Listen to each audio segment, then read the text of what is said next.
بسم اللہ الرحمن الرحیم۔ جادو کی بیماری ہمارے معاشرے میں عام ہو چکی ہے۔ ہر دوسرا شخص وہ جادو میں مبتلا نظر آتا ہے۔ اب جس کے اوپر جادو کا اثر ہو وہ مختلف بیماریوں میں بیچارہ لاحق ہوتا ہے، مختلف بیماریوں میں گھرا رہتا ہے، جسمانی طور پر بھی اور روحانی طور پر بھی۔ اب سب سے پہلے تو اس کو جادو کا خاتمہ کرنا ہوگا، جادو کے اثرات اپنے سے دور کرنے ہوں گے۔ اب جادو کا بہترین علاج آپ کو بتلانے جا رہا ہوں، انشاءاللہ اس پر عمل کرنے سے آپ جادو سے چھٹکارا پا سکتے ہیں۔ اس کے لیے آپ کو بیری کے 7 پتے لینے ہیں۔ ان 7 پتوں کو آپ نے اچھی طرح سے پیسنا ہے۔ پیسنے کے بعد آپ ایک بڑا برتن لیں، اس کے اندر اتنا پانی ڈالیں کہ جس پانی سے آپ غسل کر سکتے ہیں،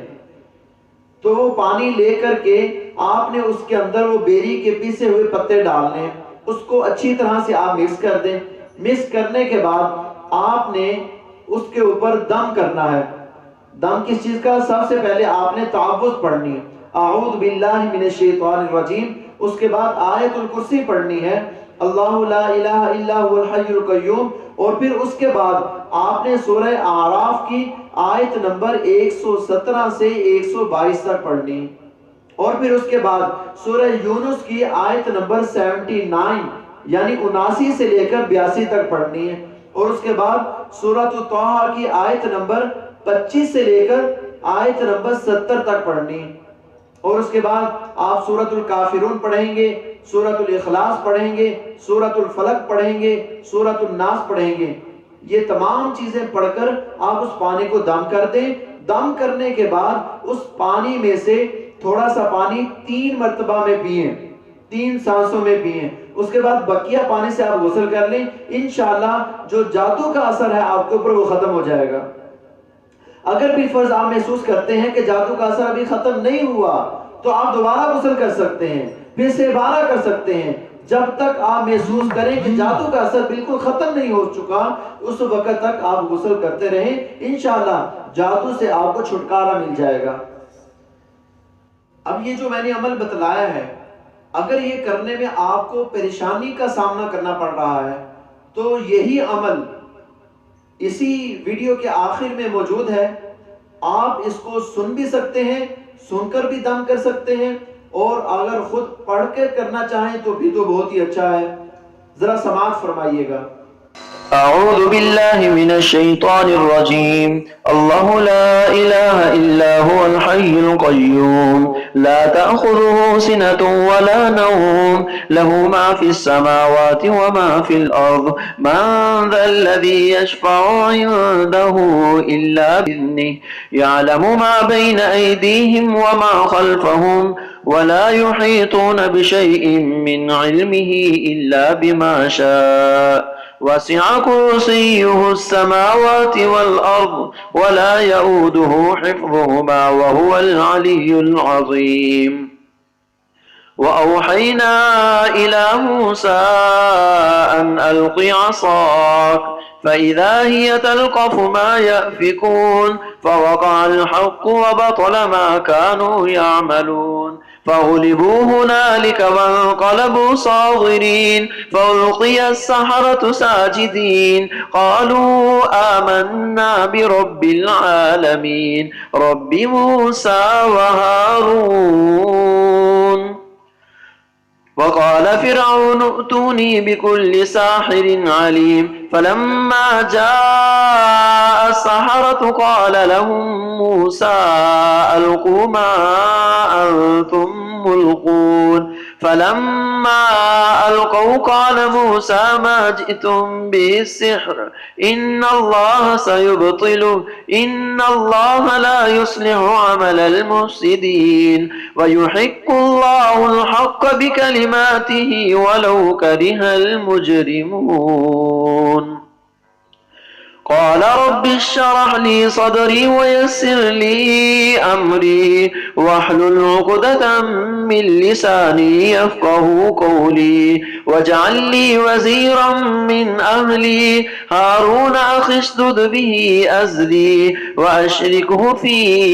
أمري كي نسبحك كثيرا ونذكرك كثيرا إنك كنت بنا بصيرا قال قد أوتيت سؤلك يا موسى ولقد مننا عليك مرة أخرى إذ أوحينا إلى أمك ما يوحى أن اقذفيه في التابوت فاقذفيه في اليم فليلقه اليم بالساحل يأخذه عدو لي وعدو له وألقيت عليك محبة مني ولتصنع على عيني إذ تمشي أختك فتقول هل أدلكم على من يكفله فرجعناك إلى أمك كي تقر عينها ولا تحزن وقتلت نفسا فنجيناك من الغم وفتناك فتونا فلبثت سنين في أهل مدين ثم جئت على قدري يا موسى واصطنعتك لنفسي اذهب أنت وأخوك بآياتي ولا تنيا في ذكري اذهبا إلى فرعون إنه طغى فقولا له قولا لينا لعله يتذكر أو يخشى قالا ربنا إننا نخاف أن يفرط علينا أو أن يطغى قال لا تخافا إنني معكما أسمع وأرى فأتياه فقولا إنا رسولا ربك فأرسل معنا بني إسرائيل ولا تعذبهم قد جئناك بآية من ربك والسلام على من اتبع الهدى إنا قد أوحي إلينا أن العذاب على من كذب وتولى قال فمن ربكما يا موسى قال ربنا الذي أعطى كل شيء خلقه ثم هدى قال فما بال القرون الأولى قال علمها عند ربي في كتاب لا يضل ربي ولا ينسى الذي جعل لكم الأرض مهدا وسلك لكم فيها سبلا وأنزل من السماء ماء فأخرجنا به أزواجا من نبات شتى كلوا وارعوا أنعامكم إن في ذلك لآيات لأولي النهى منها خلقناكم وفيها نعيدكم ومنها نخرجكم تارة أخرى ولقد أريناه آياتنا كلها فكذب وأبى قال أجئتنا لتخرجنا من أرضنا بسحرك يا موسى فلنأتينك بسحر مثله فاجعل بيننا وبينك موعدا لا نخلفه نحن ولا أنت مكانا سوى قال موعدكم يوم الزينة وأن يحشر الناس ضحى فتولى فرعون فجمع كيده ثم أتى قال لهم موسى ويلكم لا تفتروا على